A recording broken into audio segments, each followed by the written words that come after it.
down to Biscayne. Yikes. 5 on the floor, ride for my dogs. Where here's the thing, you can check the score. Hustle hard, couple scars, wearing bubble frogs. Just like Butler said, you in trouble, y'all. Kept the floor playing, got it all band. Y'all seen the block, stop with one hand. And Pat we trust, it's power, have the guts. We're here to bring the heat, y'all can hang it up. Welcome to 5 on the Floor, a daily insider show on the Miami Heat and the NBA, featuring Ethan Skolnick, Greg Sylvander, and Alex Toledo, plus others from the 5 Reasons Sports Network. All right, welcome back to 5 on the Floor, another post-game edition. We are getting back in the mix of this as the Miami Heat get a close victory to against the New Orleans Pelicans at home. Today's floor plan with me, we have Sean Rochester, the coach. Y'all know him well. And somebody you're going to be seeing a little bit more on post-game, that is our friend Adel, Digital Adel. Welcome to the post-game edition of 5 on the Floor. I'm your host, Greg Sylvander. 101-99 was the win that Miami got today. Again, it's preseason. We're not going to get too crazy about things, but there were some things that we're going to talk about in this game that are worth at least dissecting to some degree. Before we do, I want to tell you about Off the Floor. That's the first thing. This is where all Heat fans can go and chat, get away from all the other distractions on the other applications, and just talk Heat. $2.99 a month. Check it out. Off the Floor. That's our Discord server. The link is right here in the description. Check that out for sure. That is where you're going to want to be all season for Miami Heat. Chat, intel, analysis, all that right there in one place at Off the Floor. And do you have a water leak and can't find where it's coming from? I think y'all know where I'm going with this one. If you're dealing with water or mold damage to your home or business, you need to call Water Cleanup of Florida. They are your one-stop shop for mold and cleanup. 954-579-0356. That's where you call for immediate assistance. With over 60 years of combined experience, Michael and his entire team are prepared to handle all types of leak detection issues, disaster relief, 24 hours a day, 365 days a year. After they find the leaks, then they repair them, then they fully restore the damaged area. They're fully licensed, insured, certified. They provide the one-stop shopping you'll need, the busy homeowners and business owners may require. There's no need to bring in any other contractors. They got you. Service areas include Miami, Broward, and Palm Beach County, although they have been going all the way up and down the west coast of Florida, helping out after the disaster relief recovery stuff. So very cool to see them reach out like that. Call Michael anytime on his personal cell, 954-579-0356. Again, that's the website, wcufl.com, 954-579-0356. Water Cleanup of Florida. If you have the schmutz, they got the guts. All right, y'all. So we're back. The Miami Heat squeak out a victory. Nobody wanted to see overtime in on a game in the preseason on a Sunday when there's NFL football going on. Let's dive right in here.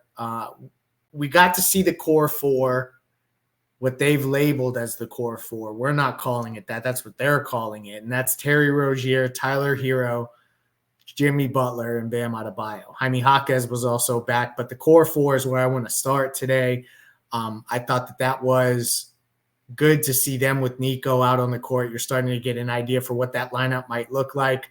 Adele, I'll go to you first. What were your early thoughts on the starting lineup that appears to be where Spo is heading as we get closer and closer to opening night? It looks like this Bam, Nico, Jimmy, Terry, and Tyler lineup is where he's going to go. What were your thoughts on it, as this really was the first time we've ever saw it today in the preseason game against New Orleans? Yeah, absolutely. I mean, this is the first time we've seen that five together, and I actually liked what I saw out of the group, the potential of it. I know it's just a preseason game, but they had a lot of 5-out offense going where the middle of the lane was wide open, and they were able to get some back cuts for lobs, and they put a lot of different playmakers at the top of the key in that position. Nico was actually in that facilitating position a couple of times or several times where they would run him up to the top of the key, back cut. So they'd have the very first play of the game. That lob to Jimmy Butler was a back cut with Nico throwing the lob. He's just got to get a little bit better precision with throwing those lob passes. But Overall, I really liked what I saw out of Terry Rozier. I thought he looked excellent. If he's going to play like this, I think they really have something with him. And Tyler, his balance was really good in terms of his shooting base. Like his shot looks really dialed in, but still the scoring in the paint, which is one of the big things that I identified as a need to fix in the offseason. They scored quite a few points in the paint compared to the New Orleans Pelicans. It was 56 points in the paint to 42 for New Orleans. But that first group, that first stint, they were smoking some layups. They had a couple of missed layups. They had some turnovers. But once they settled down, you could see that 5-out offense was having a lot of room for them to operate in the paint. So I'm really encouraged by that. And I really hope Bam in particular doesn't settle for a lot of those above the break threes. I'd like to see him do it as like a counter to mix it up and keep the defense honest. But I would like to see them to keep attacking the paint like they were. I thought it was interesting that Spoelstra was just recently quoted as saying there's going to be games where Bam gets 5 to 7 threes, and then there'll be games where he gets 2. And in the first game, I think he got up 5 in 16 minutes or something like maybe 6 in 16 minutes. Today he was 0-2. He got him out of his system early. Sean, your thoughts on Rozier and Herro specifically as a backcourt? This has been the kind of the soundbite all summer. Is this backcourt going to work? They are both doing things that would indicate as if they can make it work, at least in spurts. At least that's what it's looked like early. Again, I don't want to take too much from too little game action, but what were your early thoughts on the Heat's backcourt? Yeah, I think to add on to what Adel said, I felt like they both can make tough shots. And there's not a lot of people on our team that can do it to the level that they can. But I felt like the 5-out and the spacing allowed them to drive into the paint and get paint touches. We know that both of them really struggle finishing at the rim, but they were able to get into that short mid-range area, which to me, if I'm getting a paint touch off of that and I'm getting shots there, or then I can spray out or I can get the lobs that Adel talked about, I just felt like they were constantly putting pressure on the paint, which is going to lead to good things overall for the offense. We know that was a weakness, really not just last year, but in the past few years. And I feel like if those two guys, one can make shots, but two can also be getting into the teeth of the defense, it's just going to help everybody else.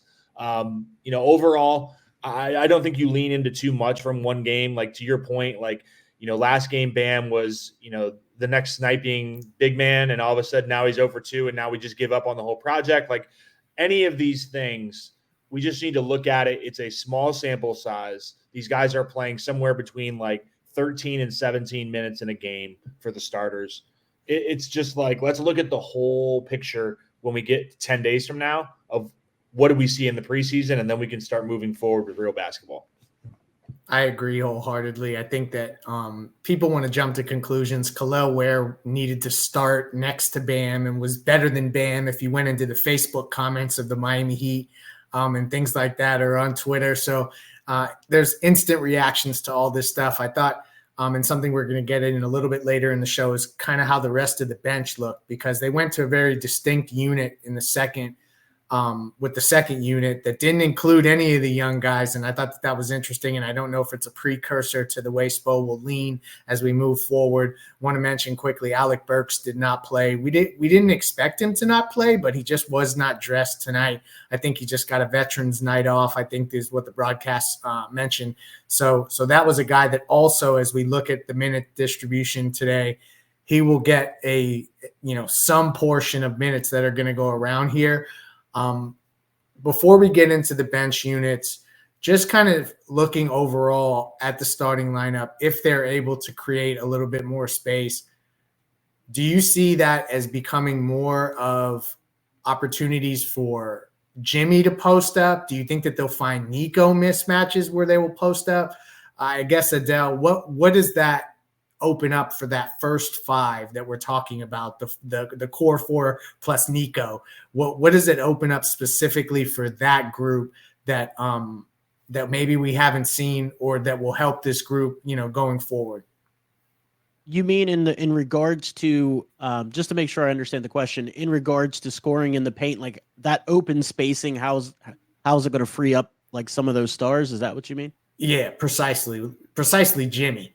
Perfect. Yeah, I think that actually is going to fit Jimmy really well, because the one thing we know about Jimmy's game is he's going to drive to the basket and he's going to seek contact. And for a lot of the last couple of seasons, it's been really bogged down by having Bam on the opposite block of wherever he's posting up, or having Nico there. You saw it in that first half where he made that nice move to the middle of the paint and then spun back baseline, and it was wide open. He's going to be able to have those type of post-up opportunities moving forward when Nico and Bam space the floor like that, but not just the post-ups, but those back cuts off of it on the weak side. He's going to be able to do that a lot. And you're going to get lobs. You're going to be able to get, bounce passes into him for layups. So I really like what that 5-out offense is going to do for them.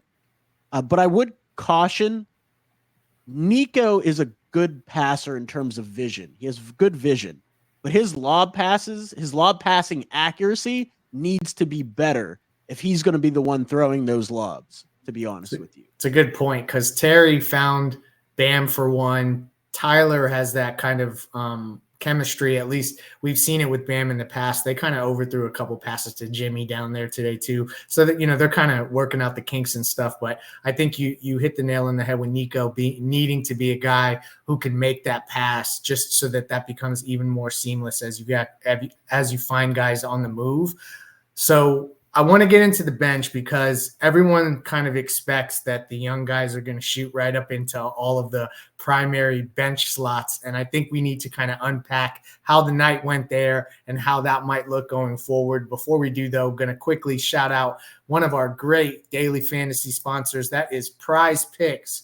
You need to use the code 5. Why? Because 5 will get you $50 instantly when you play your first $5. It's that easy. It's daily fantasy simplified. You choose your favorite players, your favorite stats. You choose more or less if they're going to go up or down on certain key statistics. You can mix NFL with NBA, which is back now, with even Major League Baseball's floating around there right now. So you can really do a lot of flex plays, power plays, fun stuff. You got to do it at prizepicks.com. You can either download the app or use the desktop version. The code 5 gets you $50 instantly when you play your first 5.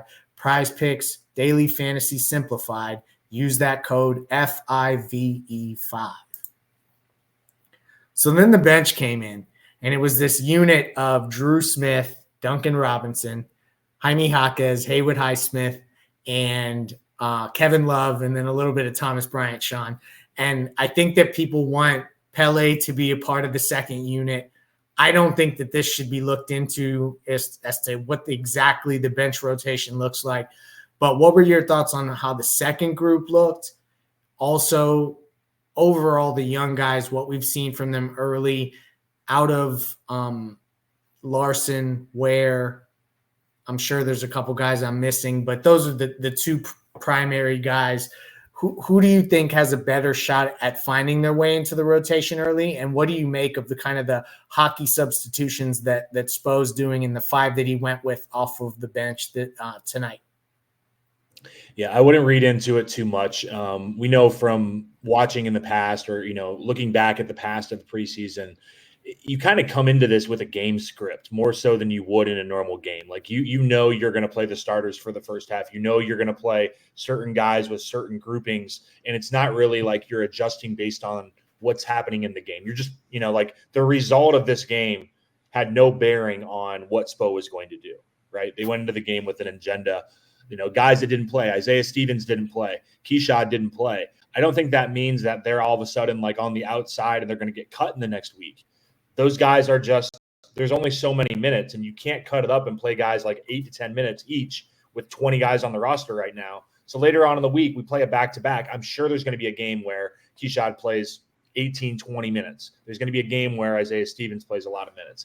Looking at the guys that were on the floor, though, with talking about the young guys, because I don't really feel like Kevin Love, Duncan Robinson, Haywood Highsmith, like this is not really the purpose of preseason is for them. It's like cardio and sharpening more so than proving anything. You're so right. Besides Duncan Robinson, Smitty proved that he's still a baller, but we'll let that slide. look, Kel'el Ware did not have a good game. Let's just be honest about it. He was not good today. He was almost invisible for a large part of the game. I will say that at the end of the game, when he identified, when he had Alfred Payton on him and made that nice drop step move to the basket, I liked that. The rebounding was pretty good. He fouls way too much. Every time someone goes to the basket, he's got his hands on people. He's trying to block every shot. Those are things that are going to get fixed, though. Like you can't imagine that Kel'el Ware is going to have a perfect up trajectory throughout the preseason and never have mistakes. He has to make mistakes in order for himself to get better. You saw that with Larson today. Larson wasn't great. He still shows you kind of that high IQ basketball play where he cuts, he's in the right spot, he defends, he gets deflections. And I think Drew Smith was good. Like, I know we all joke about him. We all have our our tweets ready and we laugh about it, but like his ball pressure in that first half and the second quarter and the third quarter was very, very good. He led the team in assists, so he was putting guys in the right spot. He's not flashy. He's not going to overwhelm. You're not going to find TikTok highlights of him or anything like that. But he did a good job, and I just think that while it is one game, just like we're not going to rain on Kel'el Ware is terrible, we're not going to also all of a sudden say Drew Smith's spot is safe and he's going to be in the rotation based on one game. But I thought, all in all, I think that they competed. I think they did well. The other two guys, I will just say quickly, I did not see much from Nasir Little. His shot wasn't good. If his shot isn't going to go in, his time here is going to be very short. And then the other guy that didn't really, in a way, impress me was Josh Christopher. And they talked about it on the broadcast. I don't know if you guys are watching the Valley broadcast. He just doesn't fit very much as a point guard. He's better suited off ball, and I think in an attacking mode. But that being said, he did make a very big play at the end of the game, saw the cutter, got it to him, and obviously that led to Larson's free throws. So it's, hey, we're looking at a large picture and trying to make our takes, but we got to zoom out a little bit and see what's going on. Agree wholeheartedly. Josh Christopher is going to be best in an off the ball. Well, with the ball in his hands, but definitely not with the ball in his hands trying to be a facilitator. He needs to be looking to get his own shot. That's how I've always envisioned that, being kind of a release valve player for them. I thought Zion Pullen had moments today, but not enough that make me still I'm firmly supportive of Isaiah Stevens, and I can't wait to see him in a larger fashion. Adel, your final thoughts on the bench unit, what we saw from Jaquez. We haven't really got into him, and this was our first time seeing him today. And then just what do you make of Ware and Larson as we hone in on the young guys? Yeah, absolutely. I mean, I piggyback off of a lot of what Sean said about, the second unit and the young guys. One thing I want to put out there is Duncan might be our best lob passer on the team still. I mean, that's one thing about Duncan. He's excellent at finding Bam on the lob and the roll, and I think he'll continue to be able to be our best one, of that. And I really was encouraged by how well he moved. That Smitty that you referenced, that double hezzy that he put on with the Smitty, nice. That was really nice. And for someone to had a back injury, that's actually a big thing to be able to stop, start like that and not have any ramifications. So I'm glad to see that he's healthy and he looks really, really awesome. In terms of the young guys, Kel'el Ware, he's tall, he's athletic. He has to get better at body positioning and IQ. A lot of his fouls come from he's way too high in his stance. Because when you're in a defensive stance, just to break it down for people, if you're standing straight up and down, your butt has to drop and then you move. If you're already in a stance, your butt's already down, so then you can move. He's got to learn that. He's got to get better at making sure he's in that proper position. And then angles. He takes really poor angles to defend passes or to defend shots at the rim. So once he starts learning from Kevin Love and, Udonis Haslem and Bam Adebayo, those angles and just use that length, he's going to be much better off and he's going to foul a lot less. So it's not the end of the world. It was one bad game in his rookie season and in preseason. So, let's take it with a grain of salt and give him some grace and a chance to improve on that end. I just want to see consistent effort night after night. In terms of Pelle Larsson, I think he's the real deal in terms of a plug-and-play playmaker, just like Eric Spoelstra said in his press conference. He didn't have a superb game tonight, but you can just see the basketball IQ, the timely cuts, because that unit, right, when those young guys came in with Josh Christopher running the show and Zion Pullen running the show. It was very discombobulated and disjointed. The spacing wasn't great. But when they needed a bucket, it was Pele timely cutting to the rim to settle things down and getting an easy bucket in the paint. So I think he does a lot of those little things that are going to, he's a glue guy that's going to hold those units together. Now, is he going to get minutes to start the season? I don't think so. I think it's going to be the veteran guys before Pele. But I guarantee you, when one of the older guys on a back-to-back need a break, that's where you could see Pele plugged in. Or if, God forbid, there's an injury, you can see Pele plugged in. In terms of Jaime Jaquez, he looks like he's still trying to figure out where he wants to get his shots. One thing he just runs full speed, looking for contact a lot like Jimmy Butler. And a couple of times you saw him lose his balance because he just wasn't sure of where he was going to get his shots. I think once the rotation gets nailed down, like Greg or Sean was saying, and they shorten that up for the regular season, you're going to see a lot more effective Jaime Jaquez Jr. because he's going to understand what his role is and where he needs to attack from. I think that is an interesting observation in terms of him still learning on where he's going to find his offense. We all kind of just have taken it for granted that he can plug and play to a degree where he finds his shot. But if everybody is healthy, I think that there is an interesting conversation about when he's in with certain combinations of players, Terry, Tyler, how that's going to look and where they find him on the floor. So it's an ongoing conversation. I think that ultimately there wasn't really very much that we'll take from this game and say, okay, that's a real bad mark that we should watch for. So no injuries. Ultimately, I think that we're all going to take this one. Appreciate Sean and Adel joining me on today's post-game show. Want to shout out our sponsors, Water Cleanup of Florida and PrizePicks. Use that code 5. We will have you covered for the rest of Miami Heat preseason, and then heading into opening night on October 23rd against the Magic. We'll have you covered there as well. Thank you for joining us, and peace out. Thank you for listening to the 5 on the Floor on the 5 Reasons Sports Network. After all, someone needs to listen to my dad.